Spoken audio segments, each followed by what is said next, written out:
just like siblings. There's a nice parental group.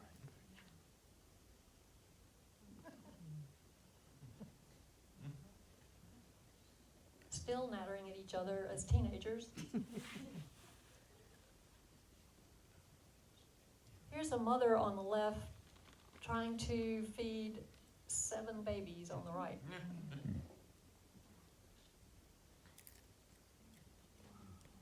During mating season, they'll grow a bright green rostrum, the area above their beaks. And there's a mating pair. And they put on quite a display of feathers in the mating plumage.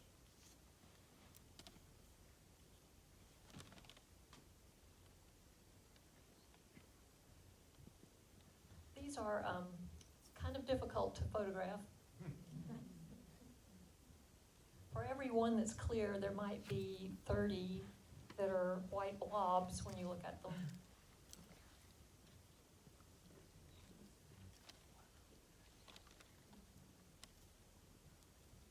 They're very common. You can see them in the bay or in the rivers.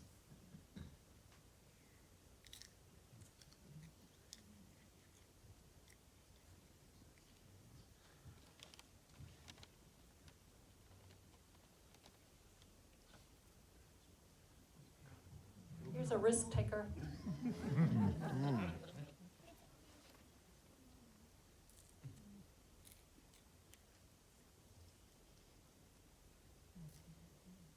Their mating plumage is pretty spectacular in the spring. I waited and waited and waited for this shot. Yes.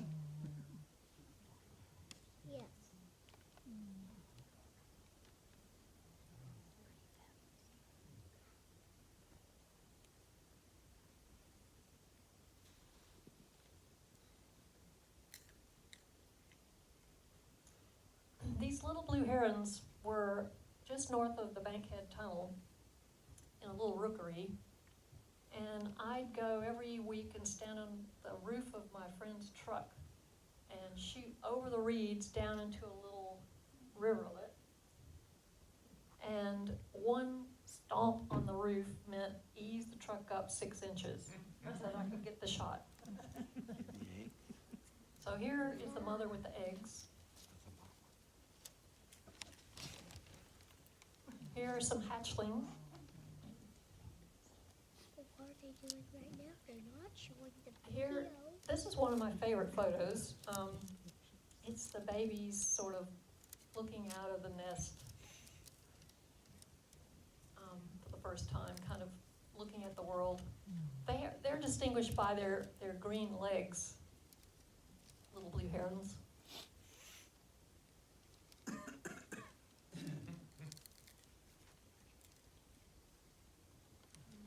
Here they are, inching right out of the nest. And here's a mature adult. And here they are, what they look like in their mating plumage.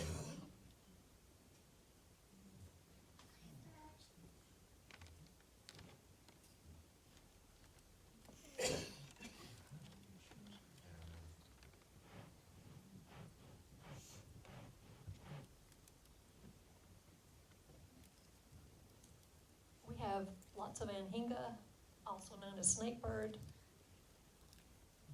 And you can see them on our rivers striking a regal pose, their silver wings stretched out to dry their feathers.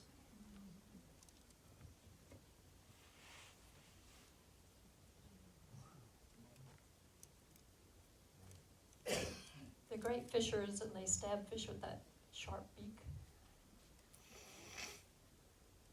Here are some anhinga babies, fuzzy ones. Now, you have to look carefully. Down in the lower right-hand corner are the babies. In the upper left-hand corner is the mother, and she's either sheltering the babies from the sun, or she doesn't care about the babies and she's just drying out her wings. I don't know. This is the same bird taken down in Panama.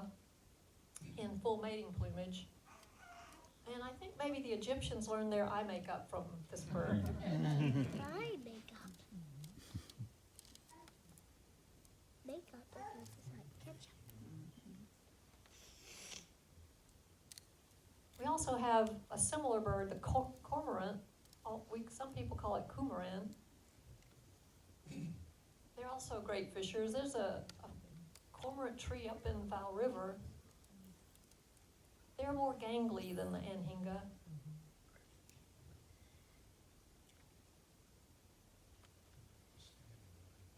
But they also dry their wings. They're distinguished by a hooked beak and a bright blue eye.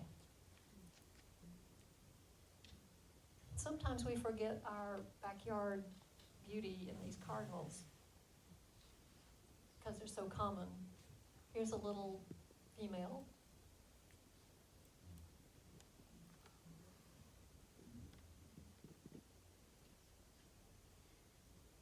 Canada geese are here to stay, love them or not. Here's a mama just floating it down the bay. They're very familiar with their white chin strap. This one was on Dog River. And here she is sheltering all 6 babies under her wing.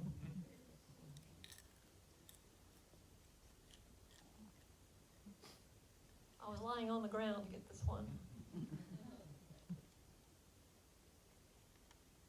They're very beautiful flying.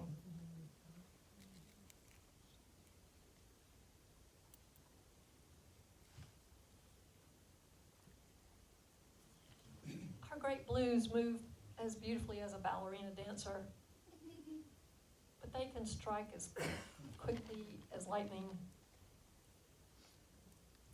They have a special claw that can clean off the fish slime from their front feathers.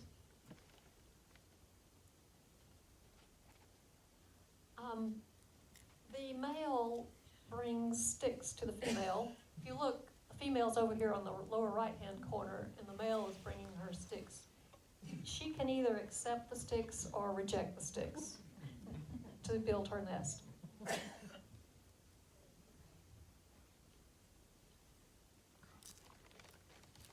There's a baby great blue heron.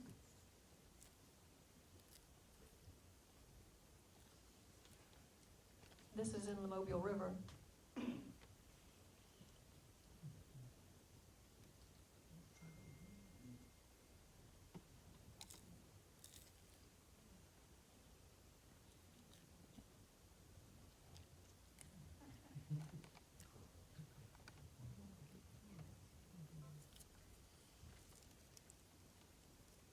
If you want to get into bird photography, I suggest this bird because it's big and it doesn't move very fast. Yeah.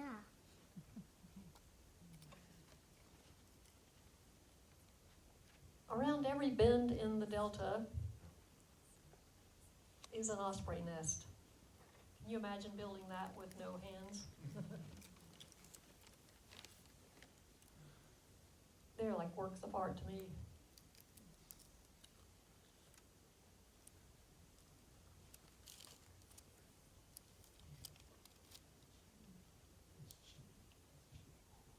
It's the only raptor that can rotate one of its 4 claws around backwards so that it can carry its fish forward.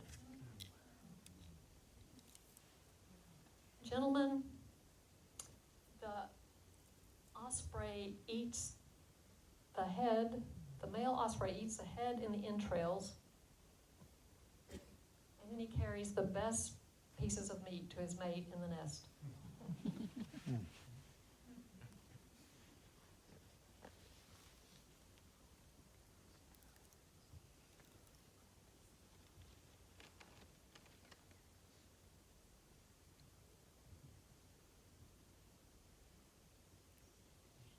Cattle egrets came over from Africa in about 1955. Here's a whole tree of them.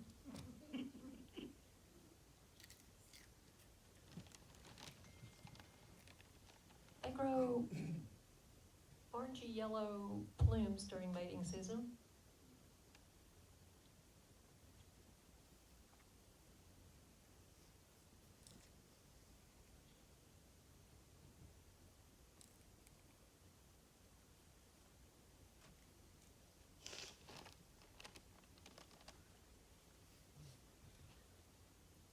There are 3 nests of bald eagles that I know of. One on Dauphin Island, one in Gulf Shores, and one in Spanish Fort. They also build magnificent nests.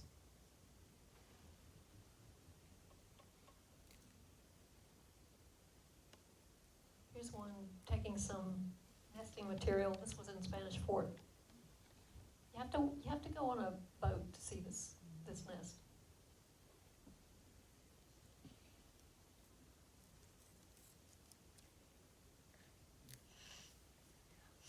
And there's the pair.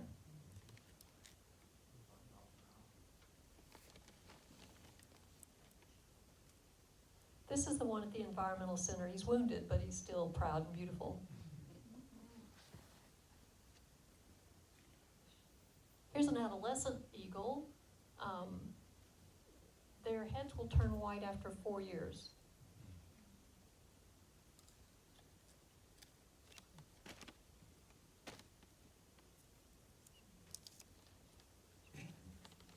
Flamingos, I only put this here. These pictures were taken in New Orleans, but we had the first sighting in Alabama last year, and they came back again this year in Loxley.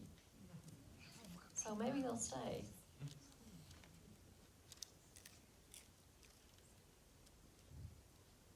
Magnificent frigate bird, that's its real name, and they are seabirds that glide the currents. They can't land on water, so what they do is they bump other birds and make them drop their food, and then they grab the food. And they have this tremendous wingspan, so they don't have to flap, they just glide.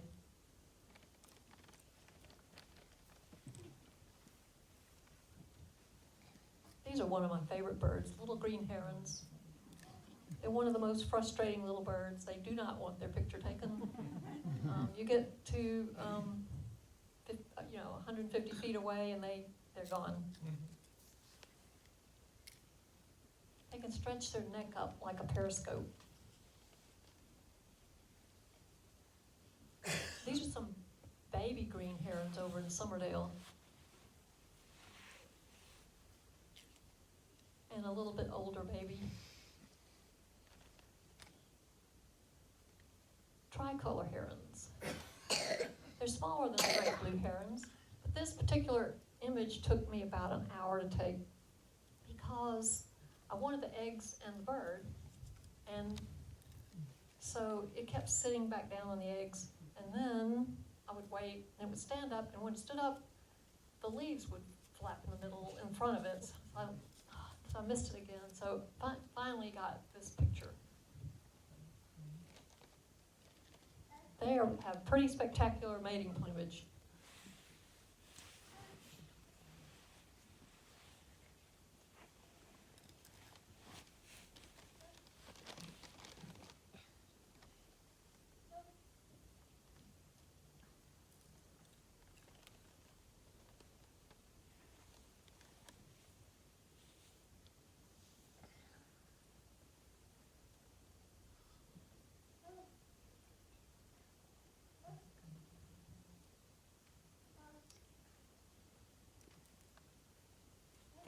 The Egyptian god Thoth was an ibis, the god of knowledge.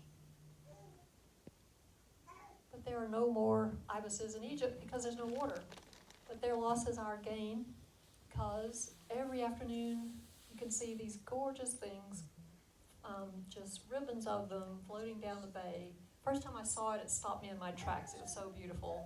And I wanted to get a picture of them close up. So I almost decided to write a story called Waiting for the Ibis. I waited for the ibis. But I finally got this image when they did come near after many tries. So I'm pretty proud of that one.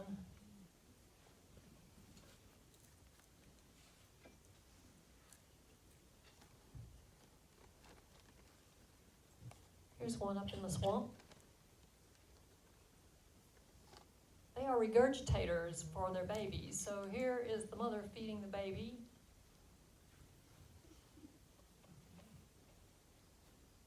And another mother feeding the baby. Now here you can see the baby is starting to turn, its beak is starting to turn orange. See, it's sort of mottled and it's just starting to turn.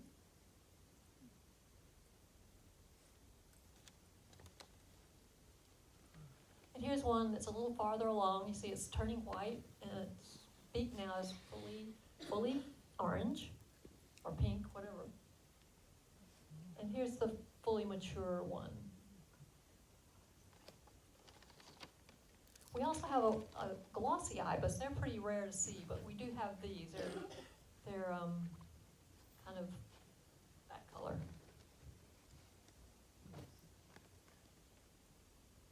Oh, this incredible bird was just north of the Dolphin Island Pier in a little pond just a couple of weeks ago. It's a fierce one. They use their big wings like umbrellas, and they shade the water so that they can see better, catch a fish.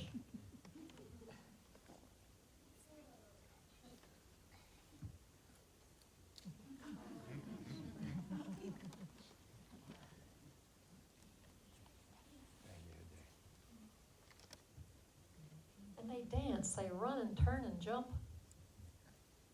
Really interesting birds. Reddish egret. Here is the holy grail of birds. They're so hard to find and see. Can you see the bird? You can? I was standing right by it, and somebody said, "There's the bird." I said, "I can't see the bird." There it is, right there. So they're so camouflaged, and they're tiny. They're only 2.5 inches wide, maybe 8 or 10 inches long, and they're so camouflaged. But I did manage to get that picture. And here's one. They have huge feet, so they're practically walking on water. They're walking on that kind of mucky slime that's on the water. And here's one that's caught itself a little minnow. That's a least bittern. We have 3 kinds of owls. Screech, barred. That's the same owl that was in Jackie's backyard. And great horned.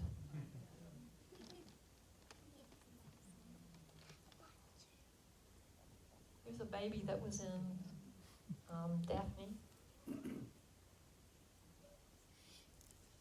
And these are probably the most photographed birds of the year. They occupied an osprey nest on Dolphin Island, right in front of right out in the open, and we all went every week to take pictures. Look carefully. Do you see 2 sets of eyes? That's biomimicry.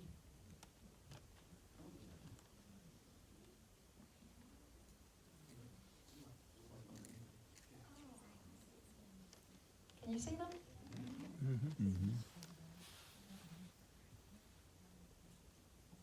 Mother Nature loved the brown pelican design because it hasn't changed in 30 million years.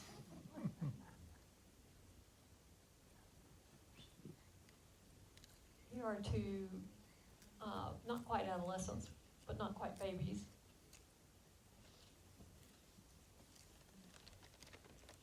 Very familiar sight.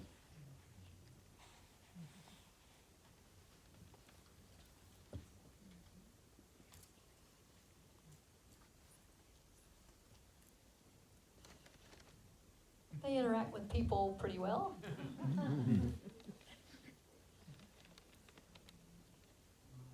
And this guy doesn't stand a chance of getting any crabs that day.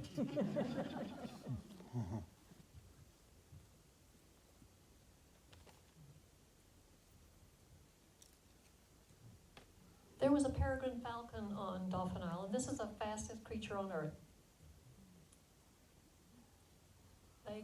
They were clocked at going 220 miles per hour, downhill, but still.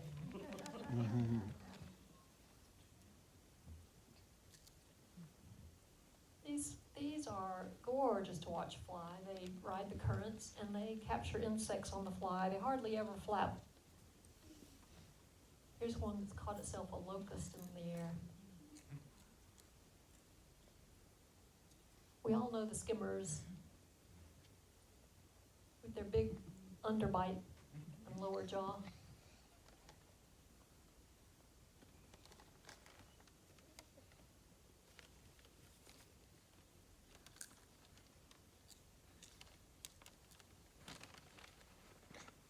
Here are some baby skimmers waiting on the beach. They are ground nesters, and the babies wait on the beach for their mothers or their parents to come and bring them some food. But they're big babies.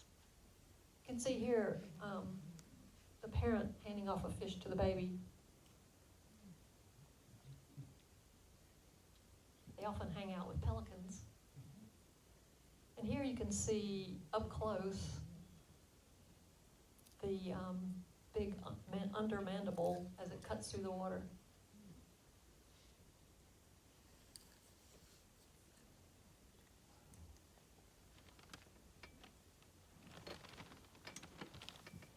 American coot, or pouldu, or pouldo.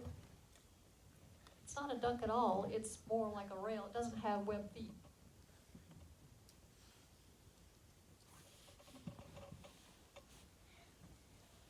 It's a familiar sight on the causeway. And these things have fed many a Frenchman.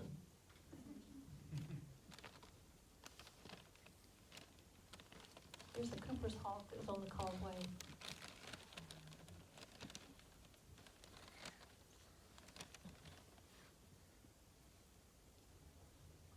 Red-winged blackbirds are common and very difficult to photograph because they have a black eye and black feathers.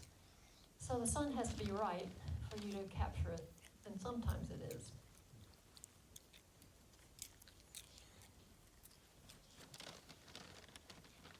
And sometimes it isn't.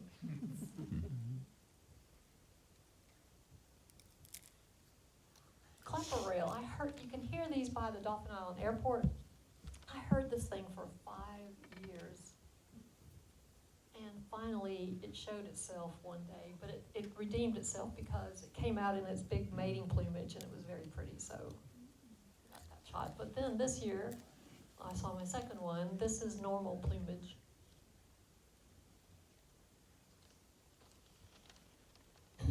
Snowy egrets were almost wiped out for their feathers, but they've made a big comeback since they're protected. It's a tree full of them. You can see these all over the place. Their characteristic is that they have bright yellow feet.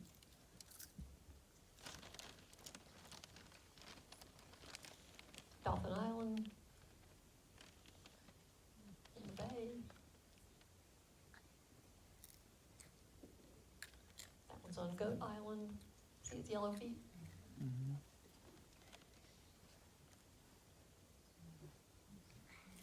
That is mating behavior.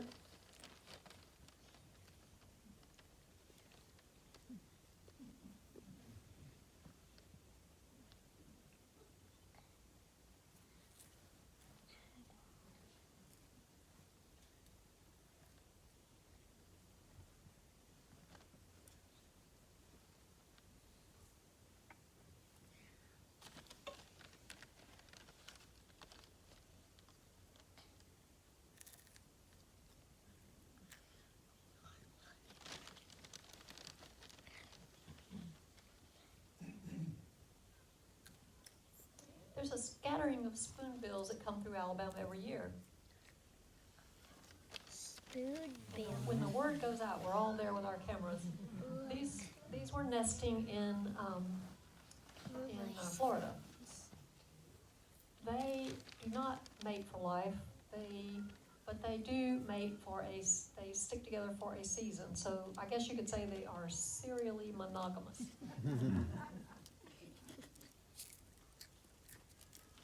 Here's a pair building a nest, I want some water.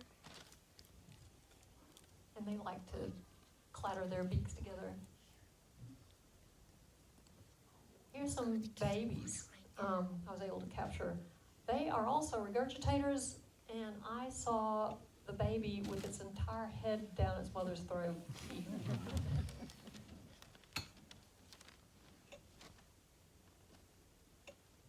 There's a parental group. And some teenagers. You can tell that's a adolescent because it still has sort of baby plumage on its head. And sometimes the light is nice. This is 5 o'clock light coming at this angle.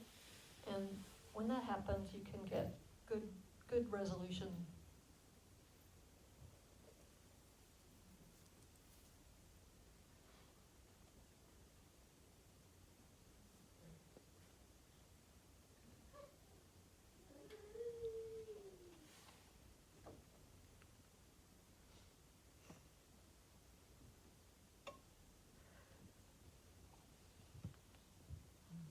There's a wizened one.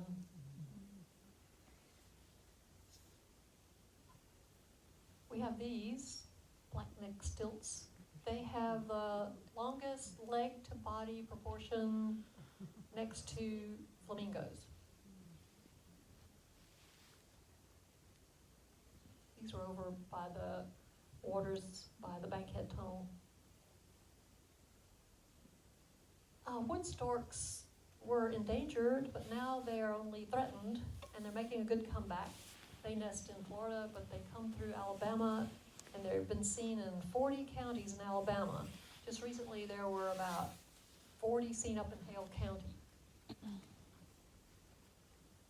They're big birds. I was able to witness a wood stork love story. So these guys mate for life. And if the female accepts the twig, it's a done deal. Wow. So she has to be really choosy when she accepts the twig. So here is a female right here on the right, and this is the male on the left. And he starts the process by saying, "Look at my wings.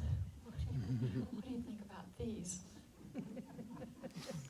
And then she was not too impressed, so he turned around backwards. "Well, what about this?" So she was still not impressed, so she flew away. And he gathered up a stick and flew after her. And this picture, I don't know, it just, please will you accept this rose? And she noticed, but she wasn't so excited. So he kept trying. And trying.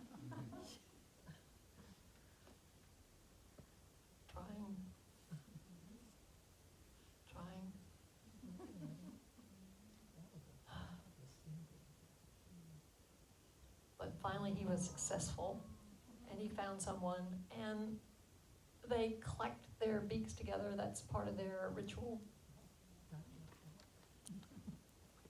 And he was very happy.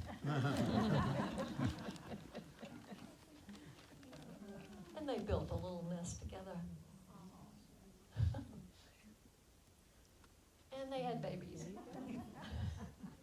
Look at the babies have fuzzy heads, but when they mature, see the male has no feathers on his head due, I think, to what they eat.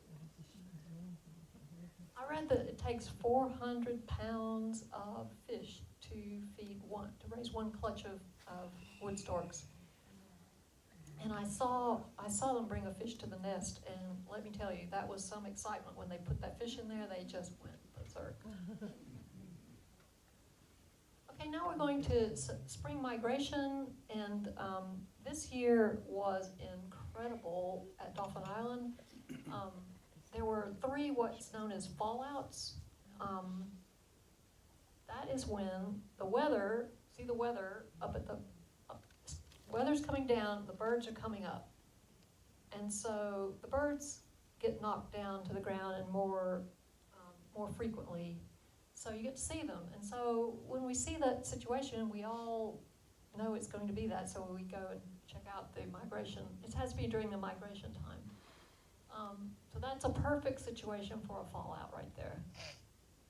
And Dauphin Island was just lit up like a Christmas tree. It had, these are a bunch of indigo buntings. It had yellow birds, like these little prothonotary warblers.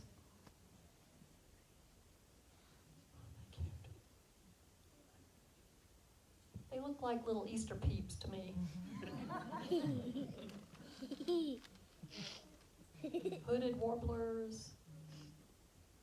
This is called a veery, and it's very secretive and it's very cute, I think. Summer tanager. And this, I think the female summer tanager is prettier than the male in this case. Baltimore oriole. Indigo bunting.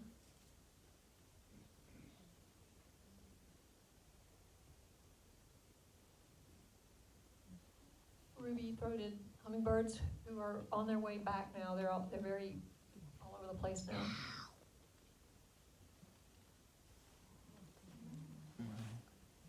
That's a painted bunting. That was the first time I've ever seen one of those. There were quite a few.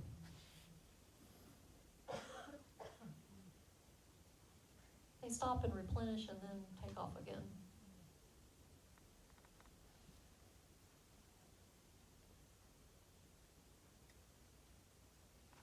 In the summer, we have so many shorebirds. This is called an oyster catcher. It doesn't migrate, but it's an interesting bird. Don't see them too often. We have ruddy turnstones, willets, killdeer, black-bellied plovers, snowy plovers. Look at that. Look on the head of that little bird. Right here you see a dark mark. That's its mating plumage. That's what it does to attract a mate. Just that. And then we have the least terns. They're the smallest tern. And there it is, sitting on its egg, smack on the sand. Poor little things. They need habitat, and they have declined 90% in their numbers. So there's a place in Biloxi where they protected them with a fence. And when the babies come out of those eggs and they start running almost immediately, because they have to be safe, because there's so many things that could eat them. And so they just run around and the parents come and give them fish. This little bird is a sanderling, and some of these have the most incredible commute of all. They travel 6,000 miles. That little bird travels 6,000 miles all the way up to the Arctic Circle, where it nests, and then it goes back to South America and stops off here for a while to replenish itself. It's the same thing as sanderling. That's just a little seagull that hooked a ride on the ferry to Dauphin Island. I just like the picture. In winter, pelicans come, and the sparrows.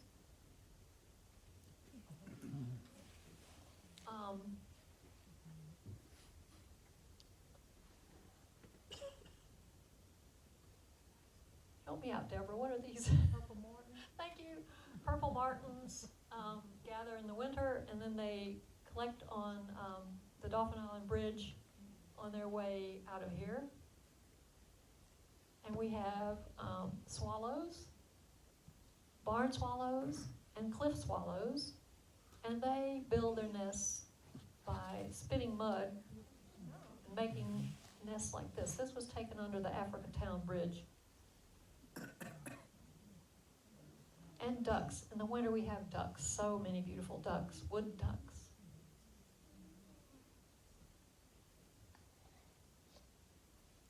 And pintails. And black-bellied whistling ducks. And redheads. And buffleheads.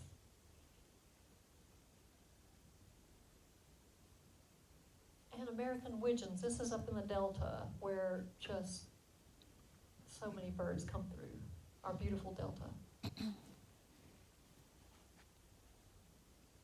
These are blue-winged teals up near Decatur.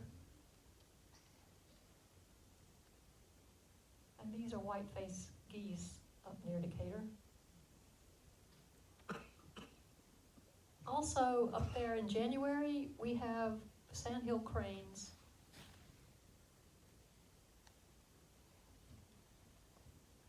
That fly in every morning early, and tens of thousands of these things come into Wheeler Wildlife Refuge, and it is the most incredible thing I've ever seen. You cannot imagine the sound and the feeling to see 6,000 birds launch off at one time. It's just gorgeous.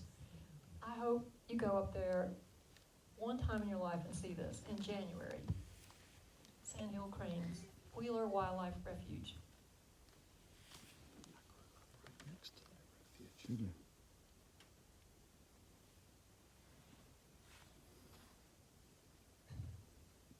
Their mating dance is to just jump straight up. The male just jumps straight up in the air and back down, jump.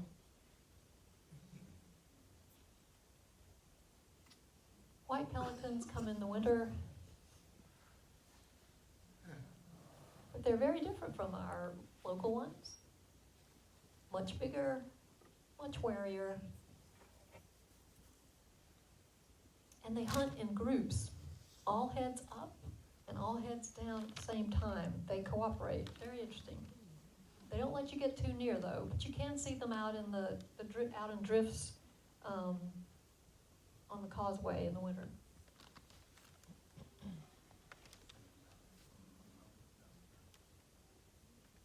This one you don't see too often, a purple gallinule. And here's a baby that washed up on Mayor Park.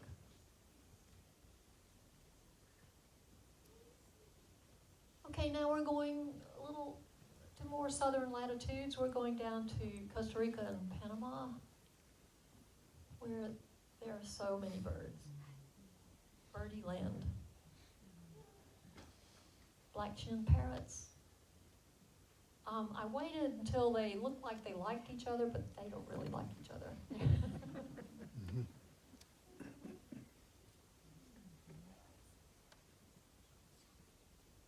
White-throat tanager, Cherry's tanager,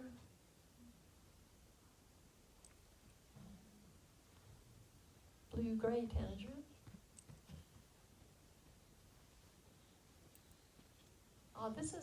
this thing is called a cinnamon woodpecker, and the guide literally whistled it out of the forest. He whistled and this thing came down. And if you look closely, it has heart-shaped markings on all its feathers. Here's another kind of woodpecker. It's called an acorn woodpecker.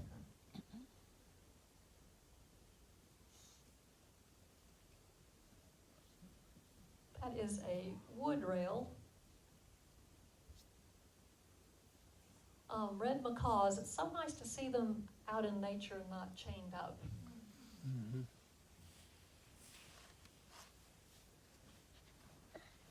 That's a lesser Kiskadee, and yes, there is a greater Kiskadee.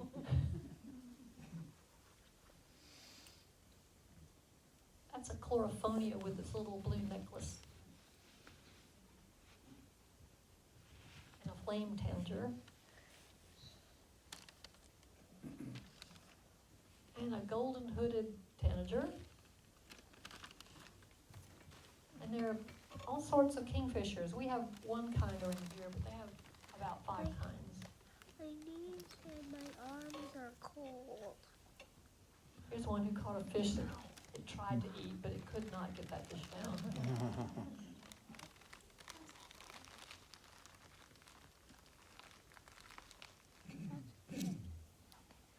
This is Mr. Green Honey Creeper, who is blue. And this is Mrs. Green Honey Creeper, who is green. And this is another honey creeper. It's called a red-legged honey creeper. Tiny bird, weighs half an ounce, about maybe 3 inches long, maybe 4. Tiny. This is a bigger one. It's called a rufescent tiger heron. And there he is with a nice lunch of snake.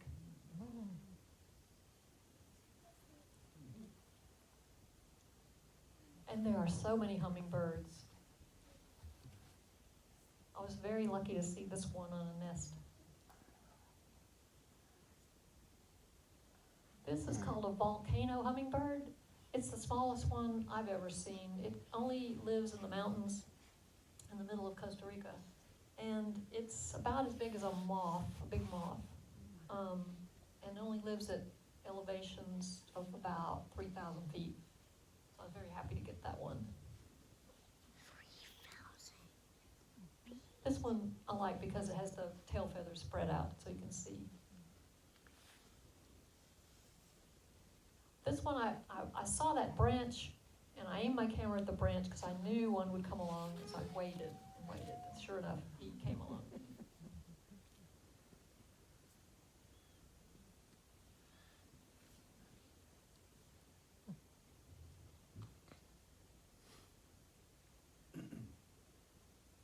This one's called a violet ear. It has purple ears. Well, they're not ears, they're feathers, but you can see when it gets agitated, it flares those ears out, kind of like an elephant flares its ears out. Or maybe it's related to when we are agitated, we put our hands on our hips. I don't know.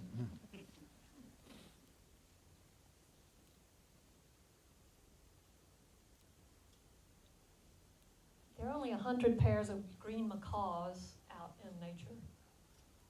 So I was lucky to see this one. They come to the trees, they're big and bold and brassy. They're the boss. And they eat those nuts, those almonds nuts that you can see.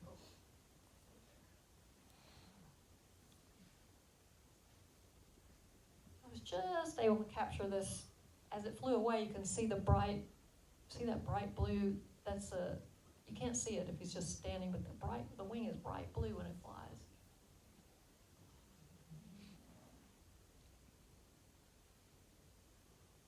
And they're toucans, all sorts of toucans. Here's an Araceli, quite a character.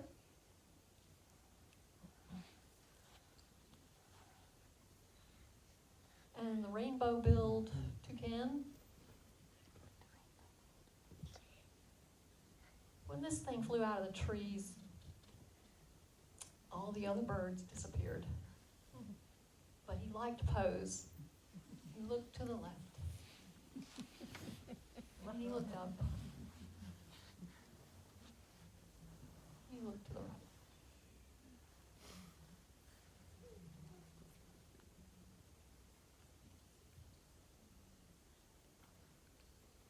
This is a brown mandible toucan.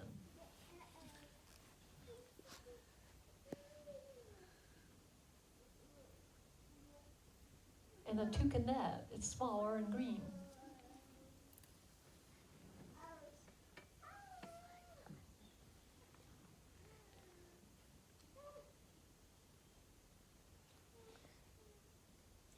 So now I'm going to show you the last three of some of the most exciting birds. The resplendent quetzal was the revered bird for the Aztecs and the Mayans because they take its long 2-foot tail and make their headdresses out of it. If you want to see one of these birds, they're very rare. You have to get up very early before the sun, and the sun creeps over the hills and it comes through the avocado trees where these birds go, and they eat an avocado. They eat it whole, just swallow the whole avocado. And so we tried for 3 days to find this bird, and the farmers call the guides, and then the guides bring people to find the birds. You may find them, may not. So we tried 3 days, but the third day we were lucky. And this is the good guide, Eric, who kindly carried my equipment up these muddy slopes up to where the birds were, and we were rewarded with this male with his green waistcoat and his red vest. And then he kindly turned around and showed us the back. He grows that tail every year, and then he drops it so that he can help with the nest, because you can't get in the nest with that long tail to help. So every year he grows that feather.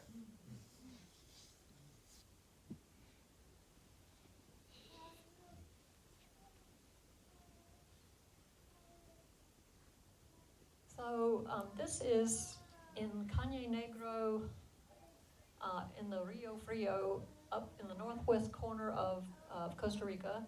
And we'd get up every morning, and Alonzo would drive that boat up in the creeks and rivers where you just saw the kingfishers. So one morning he was driving the boat, and with his good eyes, he could see a bird on that, see that branch sticking out over there, the parallel branch? He saw a bird, I couldn't see it, but he turned the boat off, and he was expert. He let the boat could just drift right up, quietly up to that branch. And so we were able to see this incredible creature on that branch. It's a black-collared hawk. And then it turned around, and it had caught itself a turtle for lunch. Poor turtle. And the last bird is the biggest bird. I showed you the smallest bird I've seen is that volcano hummingbird. This is the biggest bird. This is the king vulture. And this is up in northern Costa Rica, up near the Nicaraguan border. So the guide said, for $75, would you like to see the king vulture? And it just so happened that I had read about that not too long before, and I said, yes, let's go. So he said, no, we will wait. And I didn't understand that in the meantime, he had to take a big skinned cow head and stick it on a hill, and so we had to wait for the bird to fly in. So about 3 hours later, he said, pack up, let's go. And I looked up, and you could not mistake that like 9-foot wingspan, this big white bird flying in, circling down. So he grabbed my camera gear and walked up this muddy hill where they built a blind so you could go in there and hunker down and take a picture through the window, because otherwise you couldn't get close to them. And you see this incredible creature. It's huge. Isn't he an incredible thing? He's the last species of this genus left. They're not rare, but they're just not many of them.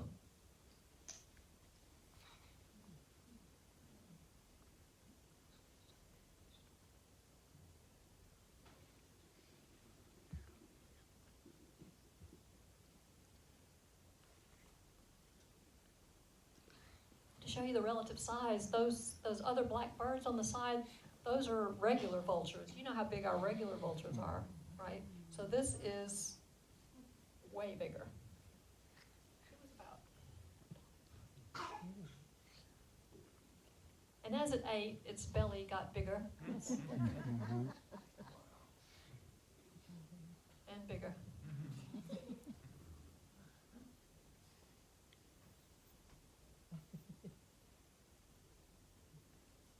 And, you know, beauty is in the eye of the beholder, but for me, I think that is incredibly beautiful. Well, that's all I have for you today, and thank you for coming. And I think they said we could have questions if you want them.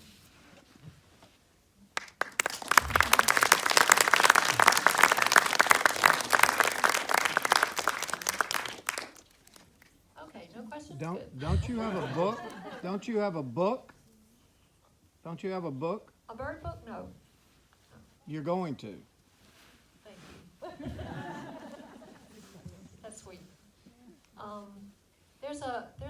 They made a room upstairs with some images and some small exhibits. So if you'd like to go see that, it's up there for the next month. But thank you for coming. It's so nice to see friends and children here, and so. That's it.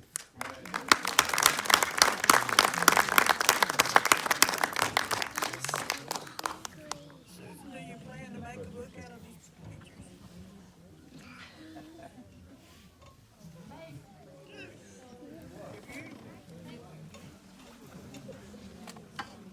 This is just incredible.